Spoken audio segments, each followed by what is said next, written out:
going on, y'all? Chris back doing another review of AEW. Let's jump right into it, man. So we had Moxley versus Ryan Nemeth in the opening match. Now, for all who don't know, Moxley, he's the number one contender. He had the longest reign as the AEW champion, and he was the wrestler of the year last year. Now, Ryan Nemeth, I don't really know much about this guy, but Moxley destroyed him. Like, it wasn't really even a match, you know. But he did the best he could. I mean, Moxley, he's on another level. And speaking of Moxley, he just defeated Kenta to retain his belt in Japan, so that's pretty cool. But how many of y'all are looking forward to Revolution, man? Like, this pay-per-view is gonna be lit. Like, Moxley gonna be taking on Omega in an exploding barbed wire death match. Now, when I first heard that name, it seemed kind of scary. I'm like, what? They allow that? But then I looked it up, and it's still scary, but it's not as bad as I thought it was. But I would tell you one thing. The way Moxley cut that promo, it was just like, man, he made you feel it. He was talking like, like if this is his last ride, like, if he doesn't make it out the pay-per-view, which I don't think that would happen. But you never know. I mean, it was also on Hart back in like 1996, so things have happened. I mean, obviously that was a different time, but who knows? So then we had Varsity Blondes versus Starks and Cage. For all who don't know, Varsity Blondes, they're Griff Garrison and Brian Pillman Jr. versus, like I said, Team Taz, which is Ricky Starks and Brian Cage. So I thought that was another good match. Those two young guys, they're definitely up and coming, and they're gonna be around for a while. But in the end, the veterans were able to win. But I don't really care about this match. I want to talk about after the match. So after the match, on the big screen, they showed a clip of Sting dragging a body bag. Now, and that body bag was Darby Allin. Now, for all who don't know, last week or the week before that, Darby Allin was kidnapped by Team Taz and he was dragged out in a body bag. So that's why they showed him coming back in a body bag. And then Sting came out to the ring, and I assumed that it was going to be Allin in a body bag, but it was Taz's son. That was interesting. It threw me off. So, of course, Taz came to get that. And then Sting, he pointed up at the Raptors, and you see Darby Allin sliding down like Shawn Michaels with a damn skateboard in his hand, and he took out both Cage and Starks. Now, Sting, he put a whooping on Cage. Now, for all who missed it, Cage powerbombed Sting last week. Now, I'm not going to lie to you. At first, when Sting came, I was kind of skeptical because I'm like, the dude is 62 years old, or 61. He's been around forever. It's just them bringing around a guy that's already been here before. So I was thinking this like, with WWE when they constantly bring back Goldberg. But this ain't nothing like it because they're using Sting to build up the talent. Like, because one of the talks was when Sting first came in, it was like, like the main talk was him and Darby Allin because Darby Allin's this weird guy, this weird kid, man. Wears the face paint. He has a skateboard. He's misunderstood. He's strange. But really because of the face paint, that's the correlation between him and Sting. So that's why him and Sting working together made sense. But like me, I thought they were gonna be a rival. Like it's kind of like Sting's his dad, and Darby's his son. But they're actually having them be allies, which is pretty cool. Like I said, so Sting got powerbombed last week, so he put a hurting on Cage, in my opinion. He looked good. He did the Stinger Splash, the Scorpion Death Drop. He was handing it to Cage, and like I said, he looked pretty impressive. And I understand where he's coming from in a way. It's like you want to go out on your terms, and you know the Undertaker showed us all that. You know he had match after match at WrestleMania,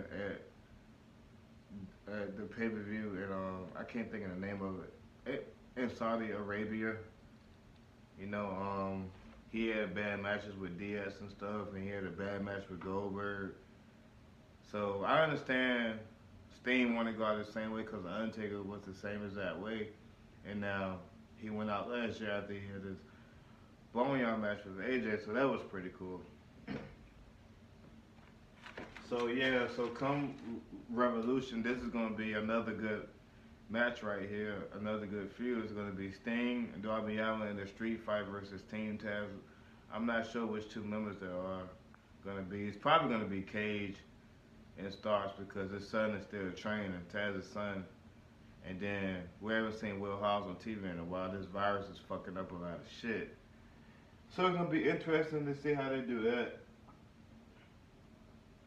So now we had, oh shit, it's so small. Excuse me, Brandon Cutler versus Hager. And nobody cares about the match. Hager won that match.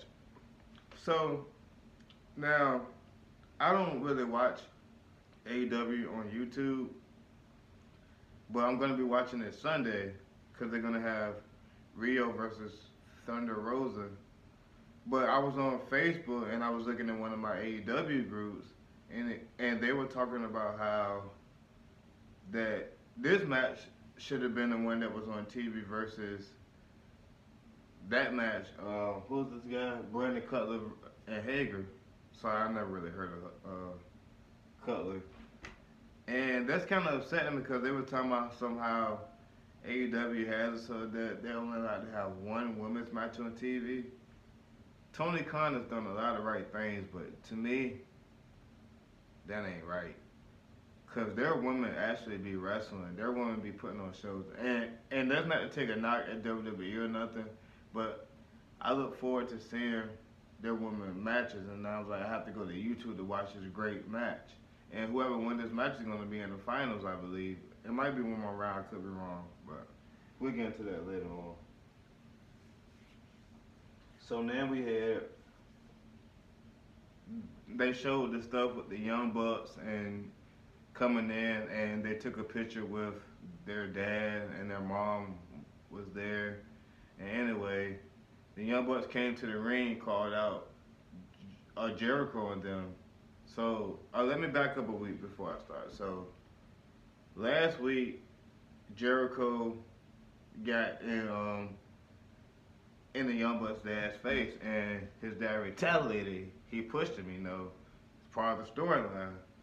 So now, fast forward a week, like I said, they took their pictures together, all this and that, and the Young Bucks came out to call them out, you know, versus what happened last week. And of course, they showed Jericho and MJF on the Titron, and they attacked the Young Bucks' dad. And you know, he had blood on his head. All this, they had to go to the ambulance. The Good Brothers was there. They showed it very, very, very well. And anyway, that just added more fuel to the fire, and that's gonna be another good match. I don't think it's gonna steal the show, but it's definitely gonna be a hell of a match. Looking forward to it. So I'm picking Sting and Darby Allin to win. I'm picking Young Bucks to win. Two of my picks. So we had Isaiah Cassidy with Big Money Mac. So fucking stupid. Big Money Mac versus Adam Heyman Paige. So now, give y'all a little quick breakdown of this rivalry, this feud. So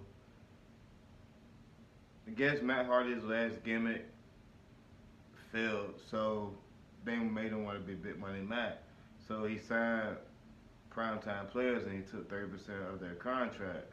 You know, he's trying to take them to a new level while he gets paid money because that's what he's about now. So, for all don't know, Adam Page has been one of the hottest free agents since him and Omega split. The dude's a very good wrestler.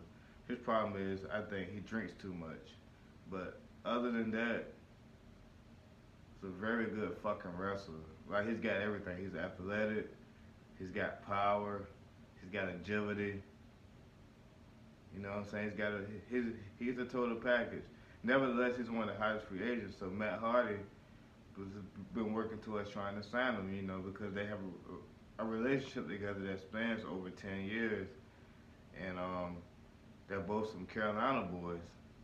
And anyway, so he tried to get Paige drunk, you know, but his plan backfired. Paige was like, you know, I've learned in this business that you gotta have a backup contract.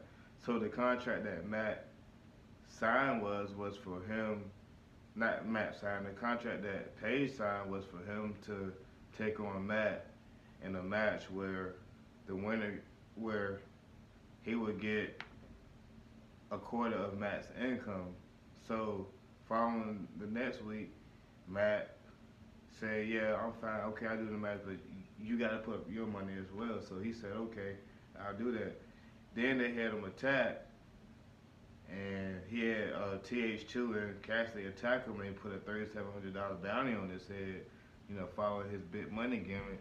So that's how this whole feud starts. So now fast forward to the week we're on, and like I said, it's Cassidy versus Paige. And this match, it started off okay. Paige was doing his thing, he was dominating. Then Hardy got involved.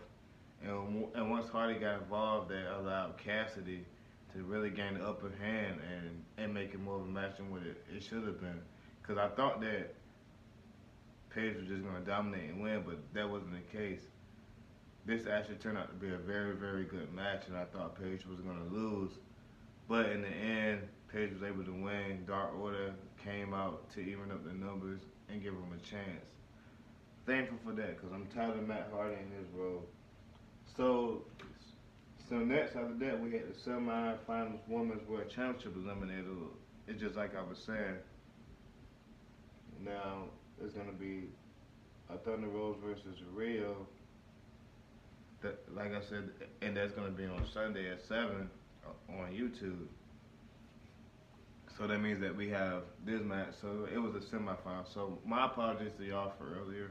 Couldn't remember. So this match right here, we had Brickbreaker, who was the number 2 female contender, versus Nyla Rose, who's the number 3 female contender. This was an amazing match. You know, and I'm trying to keep my personal feelings out of this, and I'm trying not to stir up the controversy too much, but it's hard for me to watch a Nyla Rose match now because y'all know, for all who don't know, Nyla Rose used to be a man. She's the first open tranny to come out and wrestle. And I don't have nothing against it. It just, I don't think it's fair. Like, it pisses me off because she shouldn't even be in this tournament. She shouldn't be allowed to compete for the title. It's not fair. She's physically, even though she's not a man anymore, she's physically stronger. And Britt Baker did all she could. That was a hell of a match. Without cheating, she did all she could. I didn't know who was going to win. Both of these women deserved to win, but in the end, Nyla Rose won. I don't have too much to say about it because I don't want to get myself banned from YouTube, say the wrong thing. So it was good for her. So the main event was Lance Archer, who's 16-5, and he's won 9 of his last 11 matches, versus Ray Phoenix, who's 32-18 overall, and won 7 of his last 9 matches. Now you talk about 2 guys that put on a fucking show. A fucking show. These 2 put on a fucking match. I was so impressed. It was their first time ever competing. You know, and it's a clash of styles. You got Lance Archer, who's like 6'6", probably 280, something like that. That's safe for that.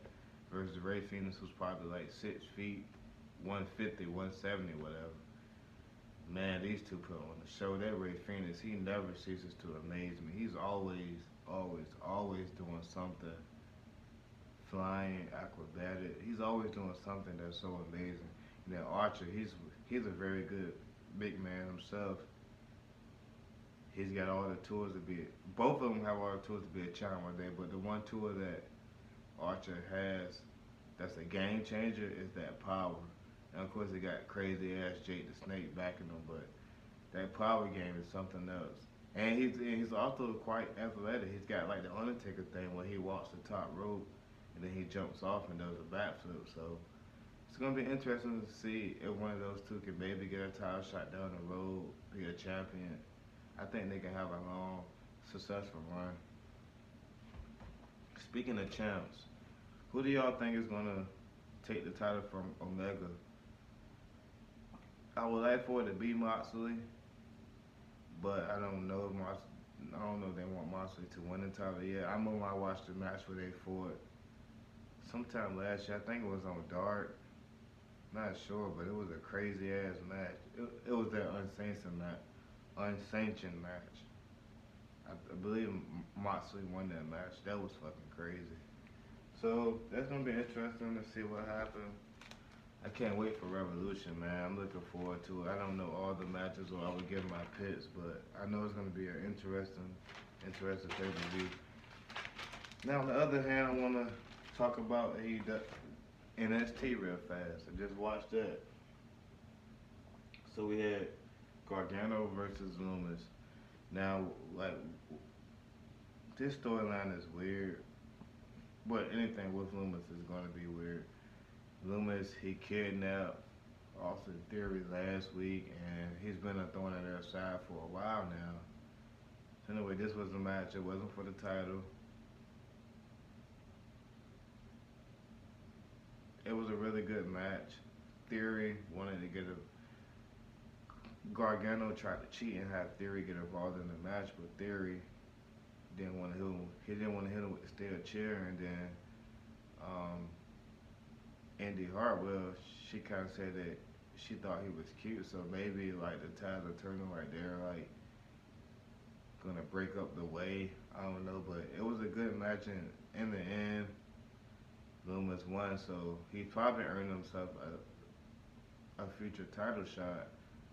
And it would be nice to see him have the belt because I'm sick of the way, I'm sick of Gargano, I'm sick of Theory, I'm sick of his girlfriend, Candice LeRae. Only one I kind of like is Indy, but that's only because she's cute. So this match right here, this motherfucking match right here was the match. So we had Io Shirai, who's been a champion for over 260 days, versus Zoe Starks. Now, Zoe Starks, I don't know nothing about her. I know last week she had her first match on NXT, and she impressed William Regal so much that he gave her a match against Io Shirai her second weekend. That's fucking huge. And let me tell you, these two, she did not disappoint. Like, she lost the match, I'm gonna tell you straight up, but there was no shame in her losing this match. Because when Shotzi Blackheart took on Io and she lost, it rose her stock. So if it rose her stock, then Zoe Starks, her stock is all the way up here. Her stock is all the way this high. I'm serious, man. That was a performance right there. I'm definitely looking forward to seeing what she has as far as the future goes. So we had Zaya Lee versus Casey Cantazzaro. I think that's how you say her name. So Zaya Lee was on a losing streak towards the end of the year. So I guess they wanted to reform her character, maybe, or like reform her image. Cause she's a good wrestler. There's nothing wrong with her.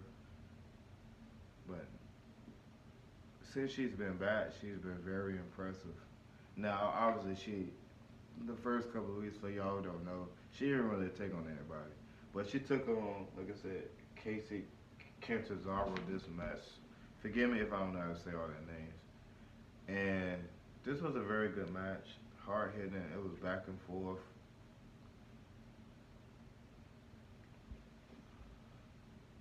let's see. It was hard. It was back and forth. I'm sorry I'm taking so long. I'm just trying to. It's kind of weird how I want to say this. So during the match, so like apparently all three of them. What's the other girl name? I forgot her name, but all three of them were out there. They were all friends, like they all started together. So they were trying to get their friend back. But Zaya, she ain't having none of that. So during the match, Zaya ended up, she got Casey's leg on the stairs, and she stepped on that. It looked like she broke it. It looked like she shattered her leg. Kaden Carter, that's her name. It was so fucking nasty. So then Kaden went after her, and she went after the leader of them, her or Bo, I guess.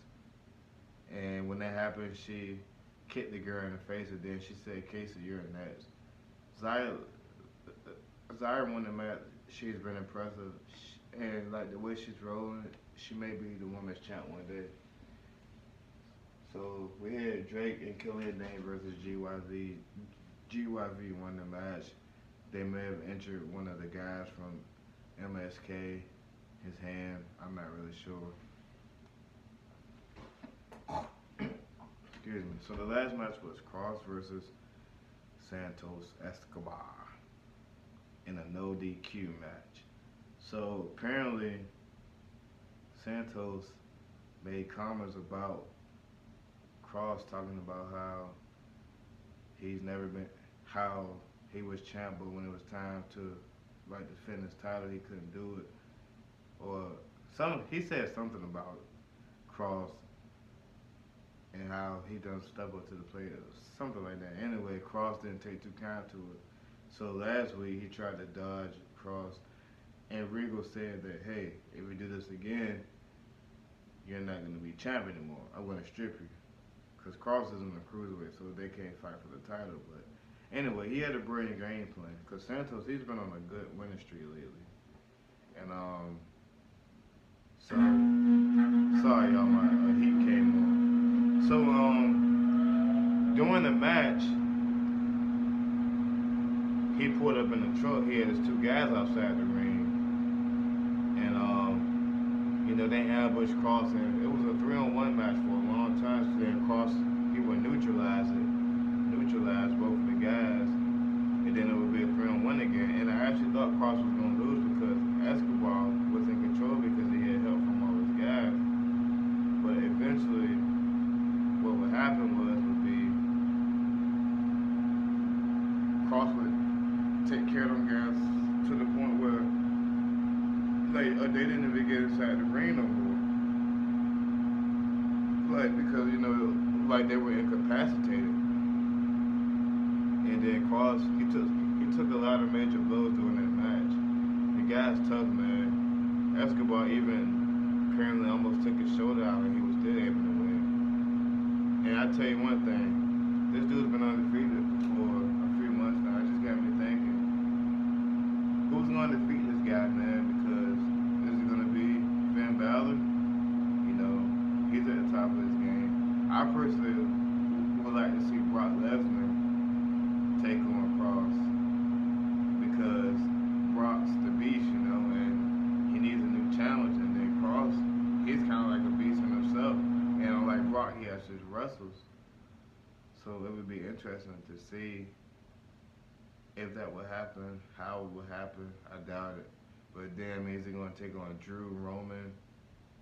Who knows? Who can beat Karrion Kross is my question. What do y'all think? Stay tuned. Subscribe. Check me out. Talk to you soon.